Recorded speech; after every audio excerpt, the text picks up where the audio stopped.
Hey Bladers, it's Ferdinand once again for another set of the week, and this time we're going to look at the Underlords of Metropolitam. Now there is a common play effect among these cards in which that they're going to flip an opponent's cards based on their star ranking that's equal or lower to the number of a certain type that you have in your tableau. So if you have either citizens or even soldiers, based on that card played, an opponent has flipped one card as long as its star ranking is going to be equal or lower.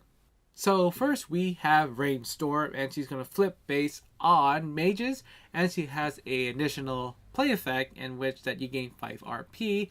You choose a player, and then you gain that 5 RP for each face down card they have. So this is pretty easy to achieve, especially you're looking for somebody who's going to play a blackout on their tableau. So that's going to be a realistic maximum 30 RP. But realistically, maybe you're looking for maybe at least 20 or 25 out of that. But if you can achieve that 30 RP, that's going to be really good. Alright, next is going to be boxhit, and he's going to be flipping based on soldiers, and he has a top effect that you're going to name a type, and then everyone's cards in their tableau and hand's going to be that same type. Now this card is a little controversial because it doesn't say it stops during scoring or after the tournament. So I'm going to say it's not.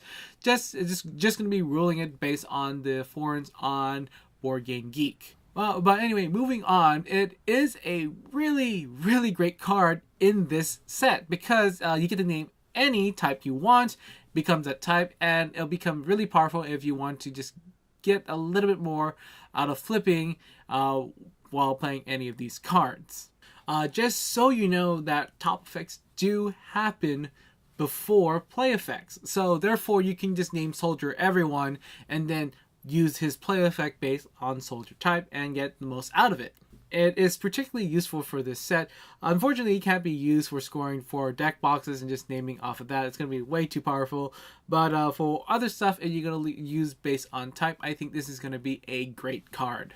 Next is the Stinkbug, and he's going to flip based on citizens, and he has a scoring effect that you can score 26 as long as you have more face-up cards than anyone else after the tournament. Now this is not that hard to achieve for that effect. Getting 26 RP is pretty good. As long as you really keep up on your defenses, I think you can score that 26 RP very easily. Next card is McGruff the Crime Dog, and he's going to be flipping cards based on your animal types. And he also has a play effect that each opponent will lose 4 RP each face down card they have on their tableau. So that's pretty good at near the end of the tournament. And he has a play effect that will lower your opponent's RP by 4 for each face down card they have in their tableau. So this is great if you play it near the end of the tournament. And lastly, we have our super rare, which is Hellbane 1000. And he's going to score you 25 RP at the end of the tournament as long as there is a face down card in each player's tableau. And he's going to score you 25 RP as long as there is a face down card in each player's tableau. This is a little bit different from Stinkbug, where you have to have at least more cards face up than everyone else's. I think this is a little easier to achieve, even though it gives you 1 less RP. I don't know if one can be different. Sometimes it is. I believe theoretically that it's a little easier for having each and every player in the tournament to have 1 face down card in their tableau rather than having the most cards face up in your tableau. It's just a feeling, but I think it's just a little easier because 1 card is for each tableau is not that hard to see than having more cards. I mean, you can achieve that. It's just, I think, a little bit more work to have the most face up cards. And the deck box from this set is more power.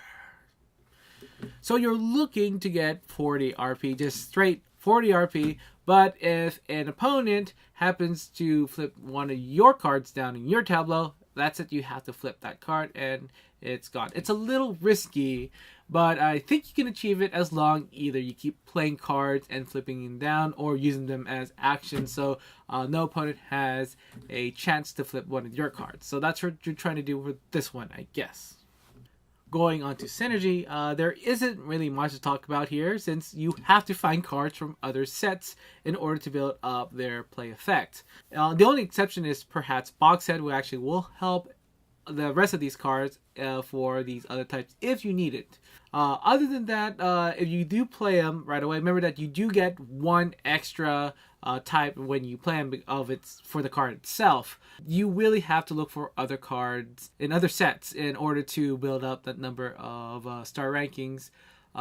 Just the number of types in your tableau in order to flip those cards in your opponent's tableau. Now going into versatility, I know I'm also always repeating this, but you have to know that there is a bias on types, the distribution on types in the core set. So the rest of them are fine except for Hellbane because it is a construct, and constructs are hard to find in the core basic core set. You will have to look for a better chance of looking for other constructs in other sets other than the core set. But other than that, I think the best way I think you could look at the core set is mainly perhaps the mono decks, especially for the type ones, because you can achieve all the way up to 48 RP if you manage to fill up your tableau with all of those types. Lastly, talking about compatibility, I think you're just going to look for other cards that are going to flip your opponent's cards. So many of these, except for boxhead, will look for cards in your opponent's tableau. If you have either more or at least having a face down card in one of those. So now if you're looking for to build up a bit more types in your set, I do recommend looking for Inept Robotic Assistant Cascade in the M&N set. So anyway, overall I think this is it's a very odd set to play off of. If you look at their first effect, the one they have in common with, it's an okay effect, and that you're just building up your tableau as much as you can in order to flip someone's card. It's a little hard work just to get that really one single card to get flipped, but what you're looking for is actually their second effect, either the one after their common effect. Those are actually great effects, and you can gain a lot of RP for that. So in summary, I think it's a fairly weak set to synergize on, if synergize is actually a word. But looking for and building up your deck in order to fit these in there and use their maximum output to get those RP is going to be great. Box set is probably the only one that really works with any of these, and can work elsewhere too. So anyway, that's all the time I have to talk about this set. So anyway, just remember to give me a thumbs up if you like this series, and stay subscribed for more Millennium Blade videos. Until next time, see you later, Bladers.